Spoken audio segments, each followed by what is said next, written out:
Hey y'all, once again, welcome to the Big D Boxing Page show. Okay, we got a lot to cover today, y'all. We're going to talk about the fights that happened just past weekend, April 21st. We had a lot of them on Showtime, a lot of great fights. We had Gervonta Davis, the Charlo brothers. We also had the Vargs AB fight. We had the Frampton and Donaire fight over there in Ireland. We had a stage of fights, so we're going to cover those fights real quick. We're also going to cover upcoming fights that's going to be coming up in the past month. And we're going to talk about maybe some boxing, let's talk about a subject in boxing. Let me pick one. How about power? Y'all want to break down power? Okay, let's pick another subject. How about slipping and rolling and the line?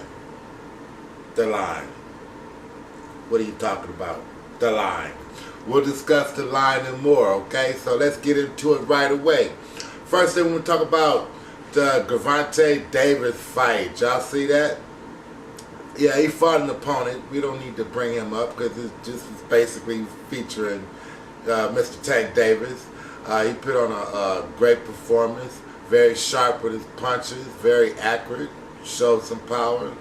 And got the man out of there that really, he's a champion, but there's levels to boxing. And Mr. Tank Davis showed you clearly he's on another level than his opponent. So congratulations to Gervonta Davis. Jamil Charlo, he fought. Same situation. You have a sharper, a better IQ boxer versus somebody in there. Thought he could match him jab for jab, but as we saw the fight develop, the skill level's different. So you got two early knockouts, so congratulations to Jamil Charlo on that. We also had the Donaire Frampton fight in Ireland. That was kind of an exciting fight. Frampton's fans really got involved in that fight. Frampton looked very, very sharp. His punches were sharp. His footwork was better. He landed the cleaner punches and basically used more angles. So if you got better footwork, more angles, sharper punches, you got your hometown behind you, yeah, you're going to come out with the victory. And he did. So, congratulations to Mr. Carl Frampton, and move on to the next one. All right, we had the next great fight. We had Adrian Broner against Jesse Vargas. Y'all saw that fight? Now that was a very, very exciting fight. A couple things in that fight surprised me. I was surprised that Vargas was able to land the jab to the body so consistently against Adrian Broner. And I was also surprised that Vargas got tired in the middle rounds to late rounds and allowed AB to come back. So a couple things surprised me in that fight.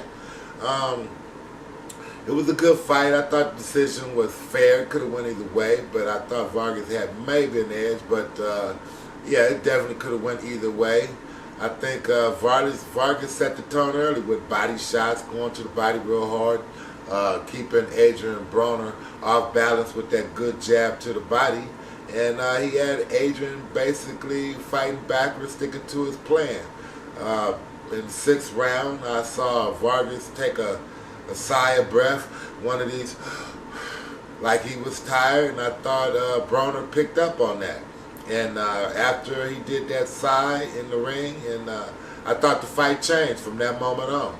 And Broner began to pick it up on Vargas and actually turn that fight around to make it a close fight and got the draw. For future boxers out there, you're not supposed to show emotions like that in the ring. Yeah, Vargas got into the fight. He was talking to Broner a lot. They were talking to each other. So those emotions are being let out, okay? So, but the one emotion that you don't want to ever let out is the one that signals I'm tired or that punch hurt, okay? And he did one of those too, and like an experienced fighter, Broner, he took advantage of that. So future boxers, when you in that ring, you stone faced. You know, even if you want to talk to him, you want to get off of that, but don't show emotions when it comes to taking a good body shot or fatigue, and you show the emotions of feeling fatigued, because that other fighter, he's going to capitalize on it, or the trainer who sees it, he's going to capitalize on it. In that ring, every movement you make means something. So future fighters out there, fighters, you a fighter right now, hey, go back and watch that fight, see when he took that side breath, and you'll see what I'm talking about. That fight changed at that time, and at the time he did it, I said, uh-oh, he shouldn't have done that, and bam, fight turned around, okay? Sometimes it's not a punt. Sometimes this can be an expression that can change a fight, all right? Lesson learned. All right, so we talked about the past fights last weekend. Let's go over some excuse me, y'all, up and coming fights, all right? Let's see what we got. Who's up and coming? All right. We got any Felix Diaz fans out there? He fight Francisco Santana. That's April 27th. We got Daniel Jacobs against Marcy Saduki. I'm pronouncing the name wrong, but it's not from America. So, but that's on the same date, April 28th. So y'all be looking out for that. Arthur Abraham versus Patrick Nelson. Also fights on that date. So Brian Jennings, yeah, y'all know Mr. Brian Jennings. Okay, he's gonna be fighting Joey Dako, and that's gonna be on the same date. So April 28th is a lot of fights that's gonna be taking place in different places throughout the country. Let me see. Some of these is in Texas. We got Miguel Cruz in Texas against Ernesto Lopez. I don't know them yet. Gotta look that up. Alright, let's go to somebody I do know. And somebody you know too. Especially you women out there, you girls out there. Yes, Mr. Ryan Garcia. Yes, he fights May 4th against Jason Valez. So y'all want to check that out. That's going to be at the StubHub Center in Carson, California, okay? So y'all check that out. Mr. Ryan Garcia. GGG. What Charlo say? GGG. He want GGG. Well, Triple G fights May 5th. Remember, it's supposed to be Canelo, but that fight dropped out because of a blood test that went wrong by Canelo. He said it was in the meats, and the Boxing Association said, no, you're banned. You're doing something wrong. So that fight's not taking place. So he has a substitute, Mr. Vanes Morris DeFraderson. I don't know him either. Must not be from America. But Triple G will be on display on Cinco de Mayo. All right. David Haye. Any David Haye fans out there? He also fight on the same date, May 5th. All right. And Friday, May 11th, Mr. Devin Haney faces Mason Menard for the IBF Intercontinental belt. Devin Haney's a 19-year-old kid. He's 18-0, undefeated. He's a young phenom, supposed to take over boxing. So y'all make sure y'all tune in for that fight, May 11th. Yours truly, Big D's Boxing Page, will be at that fight live, because I will be in the corner as a corner man in that fight. Okay, so pay attention to that. Yes, I'm a trainer too. How about that? So much so, let's talk about some training. Huh? What y'all want to talk about? Okay, let's talk about power. That's an easy subject. You just throw the punch hard. You just throw the punch hard. Well, no, that's not how it goes, okay? How power is generated. First of all, let's talk about let's break down power. What does it mean? What does it mean in the ring? and what's the difference between a person with power and no power. Let's go over that real quick. Power is important. Okay, some people are born with it. You could be taught the technique to throw power punches. We'll go over some of that.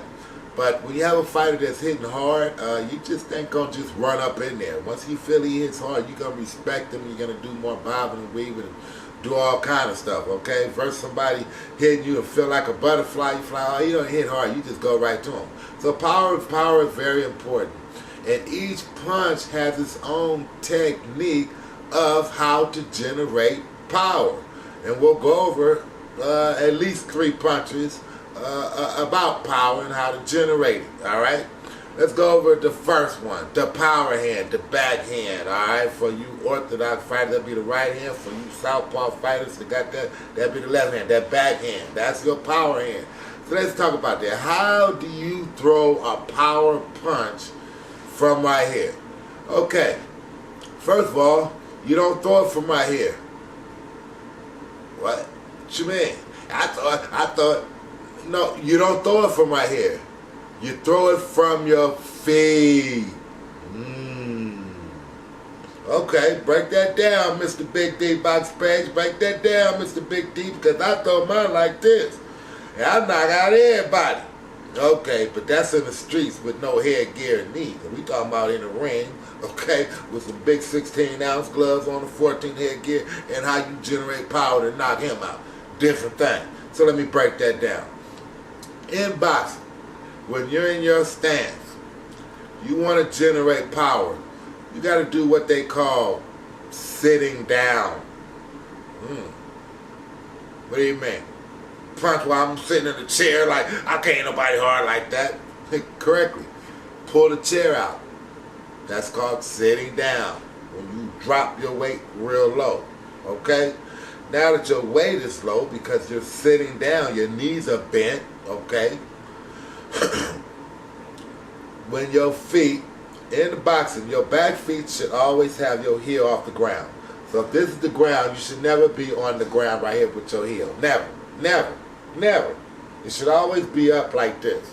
That allows you to move quick in the ring. If you're flat-footed like that, you're going to move slow. Okay? So your feet are always on the ground so you can move quick. Alright, everybody got that? Alright. So now as your feet is like this on the ground, if you want to throw power with your right hand, which is your backhand, that right feet generates the power. This is the right feet. So what you do is you take it, like if you was smoking a cigarette and you was Mr. Cool Man Joe, you Mr. Cool Man Joe, and you threw it out on the ground, you're like, Mr. Cool Man Joe, put that cigarette out, man. Why is it still burning? Okay, so what you doing is you squishing, you pushing down, and you turning your right foot at the same time, like that. You push them down, so you sitting down, so you generating power from your feet. All right. Now that you got that part, once that's going, it allows your hips to rotate forward. Okay, and then you straighten out the right hand and you time it all in one motion. Bang. Okay, that's basically how you throw a right hand with power. Some people say, well, speed is power. Speed is power to a point. But you could be so fast where you're not sitting down and you're punching, so you're not hitting them hard because your feet ain't set down to the ground. You got to be set down to generate power, okay? Now, also, too, some people, they know how to rotate their feet, but they'll rotate it up high like that, okay? So when you're not generating all your power if your feet is up there like that because you're standing up. You're not sitting down with your weight. Your weight is loose. Your leg is loose. Your leg should be tight and hard and firm. Not all loose up here, alright? Tight, hard, firm. You got that? Rotate your knuckles as you generate power, you turn it. Okay, also too, with the right hand. If I throw my right hand from right here, it's different than throwing my right hand from right here. Okay? Or people hold their right hand from here. The reason why is this. The more I put my hand back, the further it has to go to generate more power.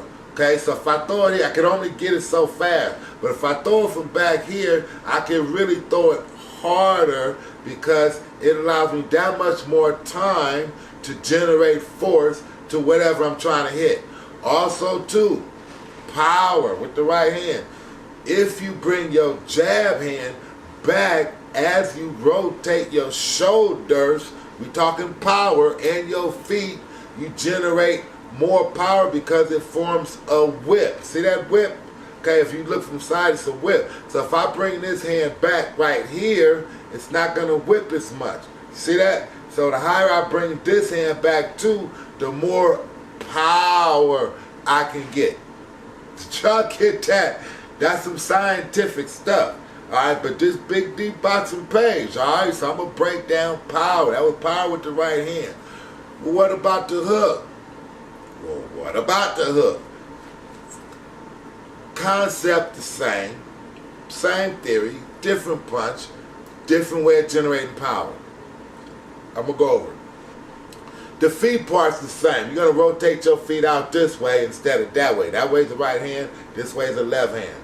Okay, so there you go, there you go. So as I throw this punch, this feet, my left feet, is going to turn, which allows my hips to rotate, and I make contact with whoever's on that side. So my feet, from sitting down in a squat position, turning it. So if I turn it with a loose leg, that's not a lot of power, right? It has to be firm and tight leg, all right? You get that? Now, when you're rotating your fist around to make contact, if you hit with any side of this hand on the contact, you are just slapping them very, very hard, okay? That's not power, okay? Power is hitting them with the knuckles, which is way back here, okay? So if you generate power correctly down here, but you hitting them with any type of this part of your hand, it's not going to hurt as much as you bring, look, see how that hit you? Look how that'll hit you. All right, you understand that? So by holding your wrist forward instead of back allows you to have more power. Getting hit like this versus getting hit like that. Everybody get that? We talking power, okay? So when you generate your power, you want to keep your wrist at an angle where it's not delayed. See that? A lot of people throw hooks like it's not power, like that's power. Everybody get that? Also too, the elbow. The elbow? What that got to do with it? Watch old time change. They're going to watch. What he talking about now? Look, it's a lot of ways to throw hooks. Canadians, you know, Cubans, they could throw it different ways. Pretty much same foot theory, but how they throw it is different. Some people could twist it, you know what I mean? Okay, and generate power like boom up close, all right, turning feet, twisted, okay? But let's talk about the elbow. When you throw a power and you hit somebody with the hook, because some people say, just throw a hook, just throw it. All right, but if the elbow's down, when you make contact down here, it's going to give. It's automatic going to sit. No matter what it hit, it's going to give because of the elbow support. Look, look, look, look. Hit, it's going to give. It's going to give. Okay? But the higher the elbow, the less it's going to give. Look, the less it's going to give. So if you come up, that's like an anchor to a wall. So if you turn your feet the correct way, like I was discussing earlier, that's going to be a much harder hit. Watch this with the delayed wrist. Look, you can see yourself which one is going to be harder, even with the elbow, hitting with the hook. So you see as you come across with this elbow, the hook and the feet all together in the knuckle, the hook is going to be much harder. And we're talking power, okay? So you can also sneak them in there. So that's how you throw power hooks. Don't hit with this part of the hand at all. Turn that all the way around. Finish the elbow high, turn that good feet, get a nice solid foundation, and you're able to throw a hook with some power. Oh, boy, Big D know that stuff. All right, so let's break out one more punch. Let's talk about power on the jab. The jab? Man, you can't hit nobody hard using a jab. Well, if I was in my stance, and this camera's about a good 6, 8 feet away, I can push off my back feet and throw my hand like that and hit you with a jab right there. Boom, from that far away. So the jab is also thrown with what? Your feet. What? All punches are thrown with your feet. You understand that? The jab works the same way. So while you're in your stance, you push off your back feet, you extend your hand, boom, it makes contact. So what you're trying to do is transfer the weight of your body from your feet all the way to your hands to their feet. You're trying to transfer weight, all right? You're transferring weight, all right? And you're trying to hit them with the weight of your body into your hands. So it hurt. We're talking about power, not a flash jab, power. Taking your weight, distributing it through your body into your hand. Boom, all together. Boom, all right? I'm not going to break down the jab too much because there's secrets to it that you're going to have to pay me for. But I'll give you these tips right here. But there's more to all my punches. Y'all think I'm telling y'all secrets? I'm telling you half of the story. I'll break it down some more for real in real life, all right? So I'll give you that. I'm going to give you that. But there's more to it. You're going to have to pay for that, though. But let's go with that jab, all right? So now you stepping into your jab with that back feet exploding for power. So some people throw a jab like this. It just go like this. They be like this. Okay, some people throw, okay? Some people, all right. Great. No power. Why? Why? You're pushing off the back feet? Yes, but you're not rotating your hand. Look, bang. What that look like from the side? Look, bang. So whatever you're hitting on contact, you want to turn that right on them. Listen, let me show you. Here's an example. Hear that? That's straight on. That's this. Now watch the difference. I'm turning it on contact. So when I hit, boom, I'm turning, boom, boom, both, boom, I'm turning these, not that. No, but I'm trying to knock your block. Boom, I'm trying to knock your block. So I'm gonna turn it. Same with the jab. So you push off your back feet and you turn, and you have developed power. Now the question: can anybody have power? The answer is yes, if you know how to transfer your weight. It's nothing but transferring your weight. If you weigh 180 pounds and you throw the punch the correct way at 180 pounds, and you're going to have a certain amount of force to it. Now, some people are born genetically hit way harder than others. Some people also maybe hit way slower or punch slower or punch lighter, but you still could punch with the weight of your body to generate power, all right? Now, talking about knocking somebody out, okay, well, a knockout is nothing but timing. You know what I mean? You can hit a guy hard, but if he sees it coming, his body and his mind going to brace for the punch. Well, you knock a guy out when he don't see the punch. His mind going, what the heck was that? I don't know, shut down. Bomb, bomb, bomb, bomb. He's asleep, all right? So we talk about knockout is mostly timing, hitting a guy when, you know, he didn't know it was coming, all right? Different subject. We'll talk about knockouts another day, all right? Different subject. All right, today is power. Did y'all get power? All right, let's talk about another subject. Let's go to another topic. How about slips, rolls, on the line? Let's break all that down. What does all that mean? What are you talking about, Big D? What are y'all talking about? You be talking that stuff. What you finna say now? All right, the line. Let's talk about the line. Let's say you in that camera. You don't like what I'm saying. So my back turn. Boom, you just hit me. Well, I don't know what hit me, but I'm just going to swing back wherever it hit me. That's the line. You know what I'm saying? You ain't got to be that good to be hit. Boom, boom. That's the line. The line is straight from me to you, straight on when we looking at each other. That's called the line. Stay off of the line. Alright? So, how do you stay off the line? Well, you can slip the line right there. Off the line, off the line. Those are called slips. When the punches are coming, you just slip out the way. Slip out the way. Alright? Punches go right by you. Okay? Those are called slips. Okay? Most people slip punches coming straight forward. Alright? Sometimes punches come this way. Everybody have their own defensive strategy. Mine is I just like to keep track of where their hands at. If I know where their hands at, then it's pretty much hard to see. That's my theory.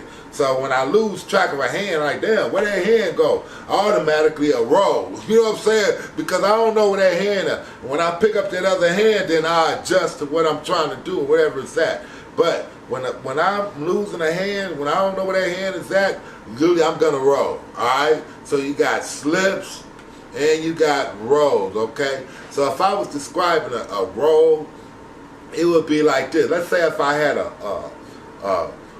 pen stuck on my nose and this was a chalkboard, I would be making a U. Alright? So I'm rolling. So you make a U. Alright? And slips is more slants. Alright? V's. Alright? You got V's, you got U's. Alright? So just give you a quick theory on that. Alright? So, and stay off the line. Alright, so let's put all that together. Okay, we got slips, okay, we got rolls, we got climbs. So how does that all work? Alright, let's say I hit you with the right hand. Boom, like that. You hit me too, right? I'm right there, right? Boom, we hit each other, right? But watch this. Boom. What I do? I slipped and threw a right hand at the same time. Boom. I took my head off the line. That's clever. Same with a hook. Boom, we hit each other. Boom. But if I slip, boom. Alright? I hit you and your punch went that way. I slipped in through the punch at the same time. Now you don't have to do it that way. You could just slip and boom. Okay, just roll into a punch, boom. You can do it a number of different ways. Alright? But basically, you using these as defensive maneuvers or what they call counter maneuvers against whoever's in front of you. Alright? So let's say I throw a hook. Boom. Okay, I'm trying to hit somebody. This one defense, I'm open because I threw a punch. I can't protect myself from punch at the same time. So how do I go back? He gonna hit me. So I just roll back into position. Automatic. So if I throw a bunch of combinations, the last punch is a hook, I roll automatic to a position. Alright? That's my defense.